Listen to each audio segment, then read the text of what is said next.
Hi, so today we're going to take a look at the first part of section 6.3, which is called trigonometric functions and angles. And you're going to find that this section, like several of them in chapter 6, are very similar to things that we did in chapter 5, where we had only talked about radians and the unit circle. Now we've talked about right triangles and degrees. We're going to apply it in that setting. So the topics here are define trigonometric functions for any angle. We've done that on the unit circle, and then we've done it for a right triangle where the angles have to be between 0 and 180, actually between 0 and 90 if you're going to be in a right triangle.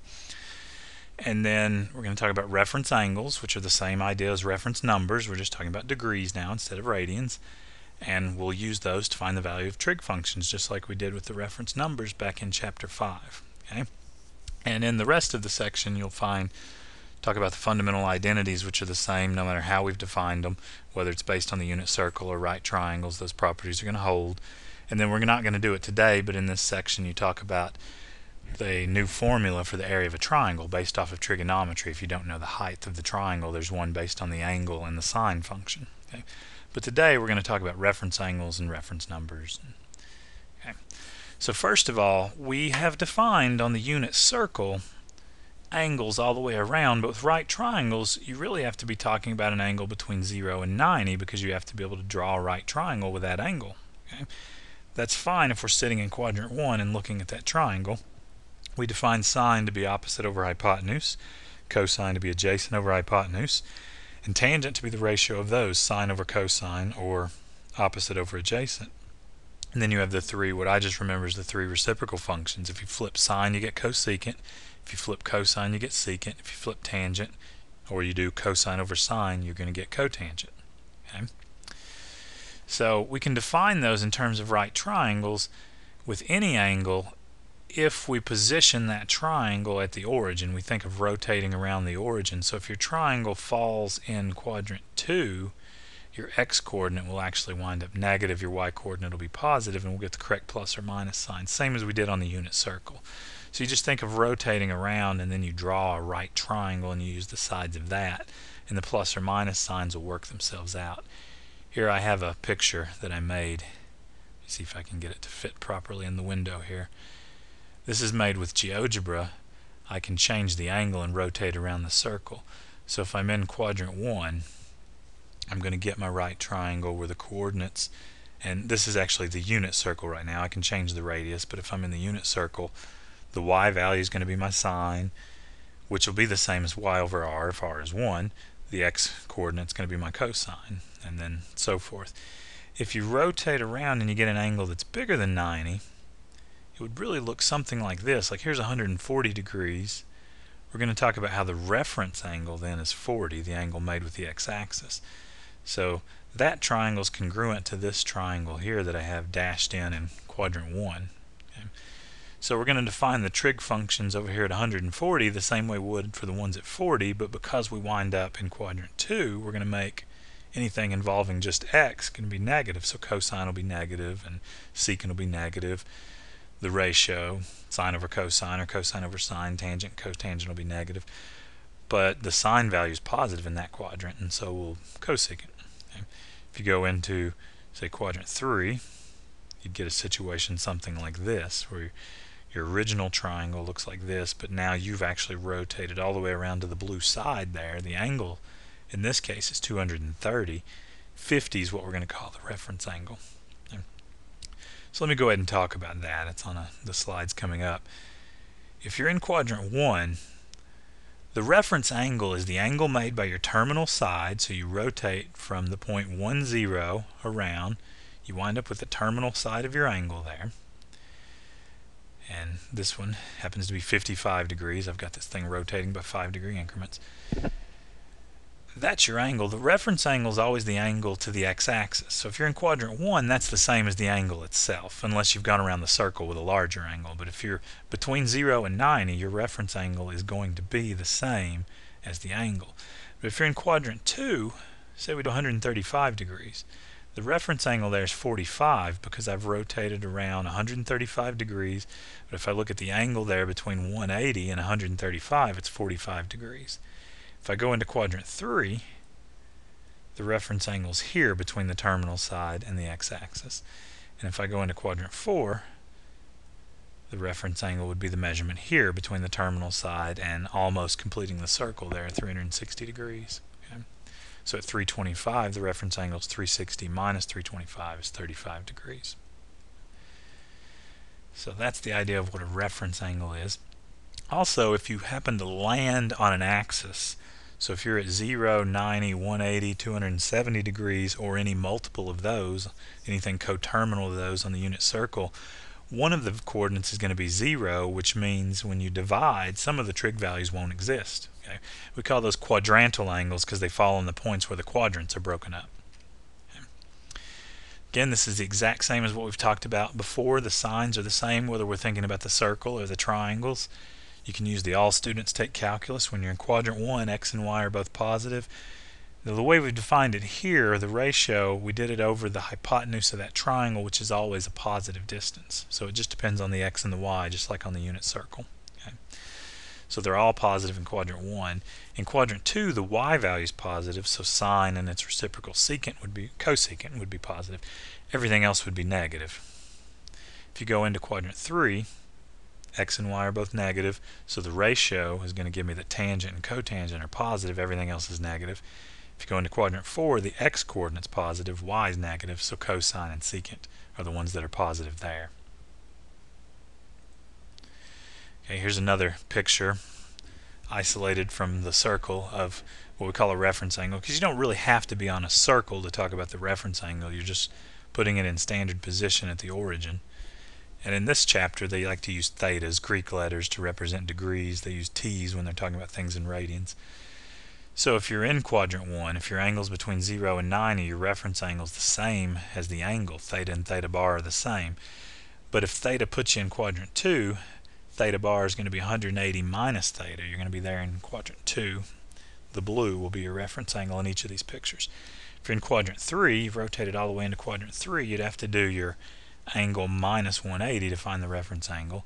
And if you've rotated all the way into quadrant 4, it's going to be 360 minus your angle to find the reference angle that you see there in blue. Okay.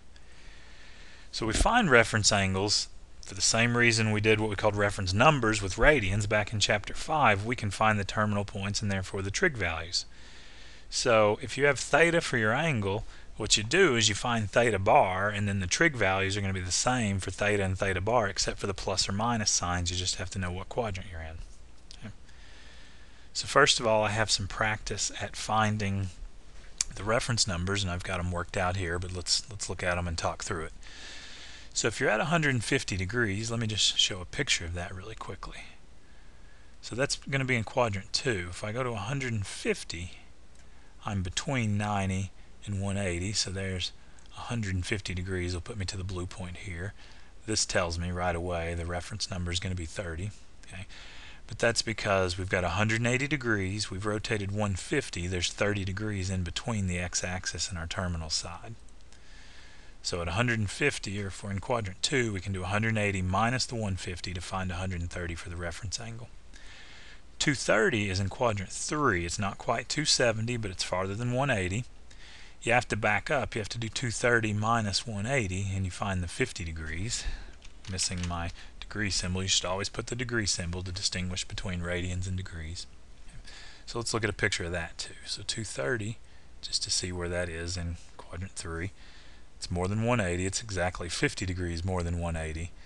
So that's the reference angle. 230 is this in green, and it's kind of hidden too by the purple. If you go from here and rotate all the way around, there's 230, and in pink there, though, you can see, or the magenta color, you can see the 50 degrees is the reference angle there. Okay, 310's in quadrant 4. 50 more degrees and we'd have 360, so the reference angle for 310 is also 50 degrees. Now 230 and 310 are not in the same place on the circle, so they're not coterminal, they just happen to have the same reference angle.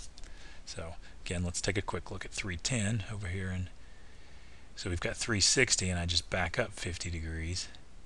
There's 310 degrees if we rotate all the way around in the green, and there in the magenta we see the 50 degrees is the reference angle.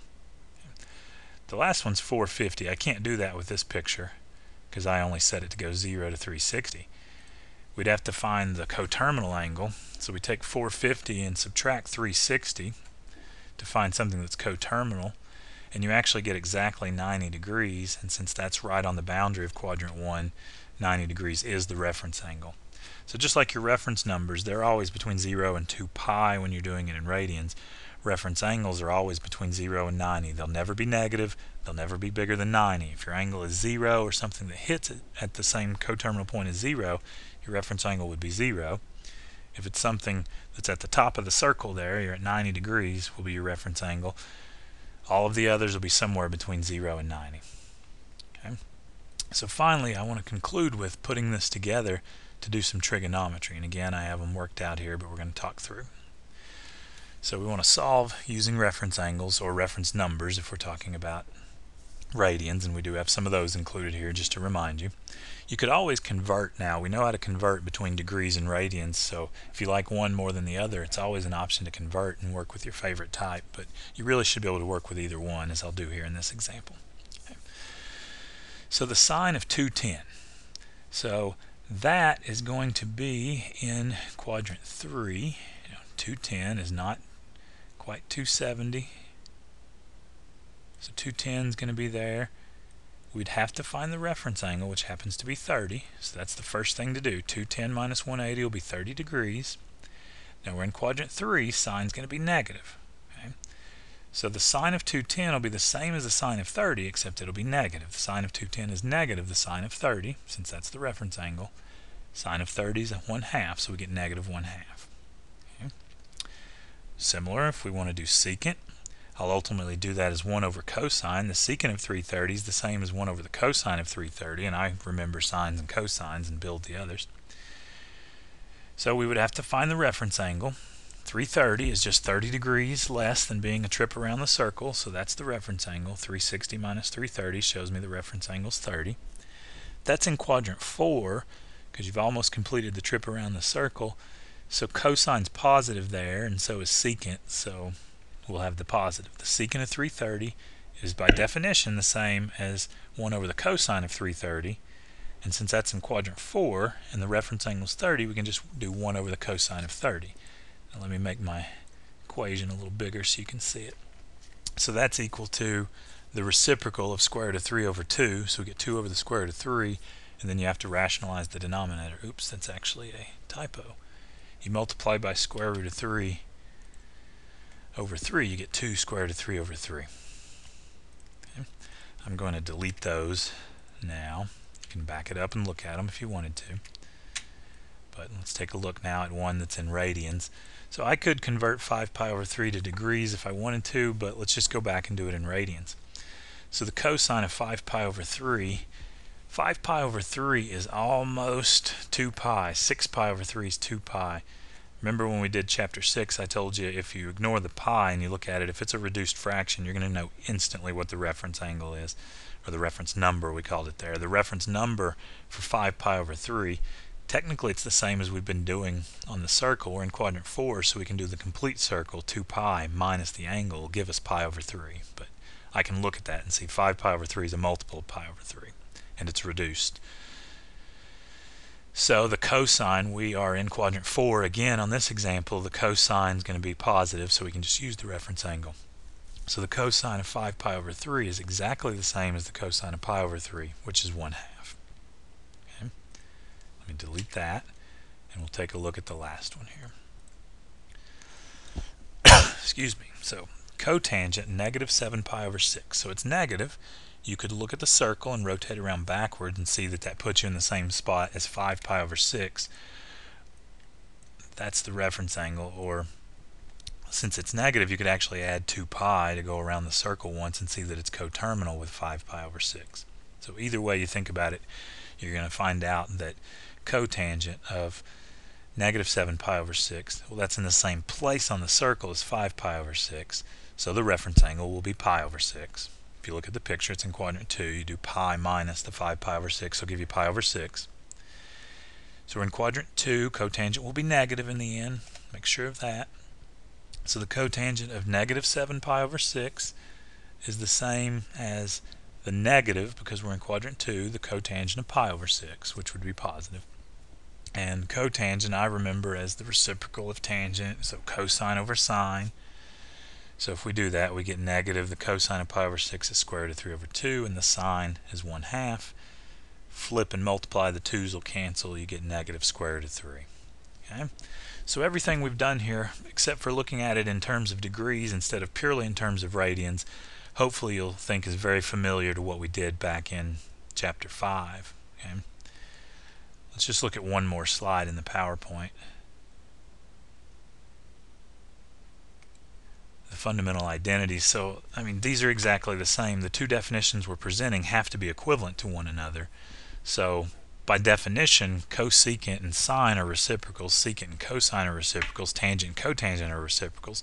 In the way we've defined tangent, it's sine over cosine, and therefore cotangent is cosine over sine. As we've talked about before, the Pythagorean identities, sine squared plus cosine squared equals 1. If you divide each of those pieces by cosine squared, you'll wind up with tangent squared plus 1 equals secant squared. If you divide each of the pieces of the original by cosine squared, you'll wind up, sine squared, you'll wind up with 1 plus cotangent squared equals cosecant squared. Okay? So I'm not going to do these right now, but you'll wind up with the same types of problems as we had in chapter 5. We'll do these in class. Express secant in terms of tangent. Could be, we don't know whether it's positive or negative because we don't have a quadrant, but in quadrant 3 we know cotangent would be positive. Express cotangent in terms of cosecant. So we'll do those later in class together. And similarly, if we know cotangent, we can go to any of the other trig functions. Specifically, we'll do sine on that example, and we'll do a couple of those. The only thing that's really completely new is there is an area formula for a triangle, and I'm going to go ahead and throw that into these notes too. Oops, I'm going to make it bigger, can't do that. So the area of a triangle we know is 1/2 base times height. So let's say we have this triangle where we know this side's A, this side's B, we have the height. So the area would be 1/2 A, the base in this picture, times the height, H. But let's suppose we don't know H. Well, if we look at this little right triangle and use some trigonometry, we know that the sine of theta is H over B, or H is B sine theta. So the area is 1/2 the base, which is A, and the height is B sine theta. So we get a formula, the area of a triangle, if we know two sides and the angle in between, and this could be any two sides and the angle in between is why it's so nice. The area of a triangle is 1/2 the product of two sides times the sine of the angle in between. We do have to worry about whether or not that'll hold for an obtuse angle, where the height is actually outside of the triangle. But it turns out in this picture, the height we can show is B sine of 180 minus theta. Look out here, since there's 180 degrees in a straight line. And we can actually prove this a little bit later. The sine of 180 minus theta is the same as the sine of theta. So it doesn't matter what the triangle looks like, the area is 1/2 AB sine theta. Okay. You can go ahead on your own and try this last one. It's extremely simple. Just plug the numbers in. Do 1/2, 10 times 4 times the sine of 130, and see what you get as a decimal answer. Okay? So that's it for these notes. We'll do more in class.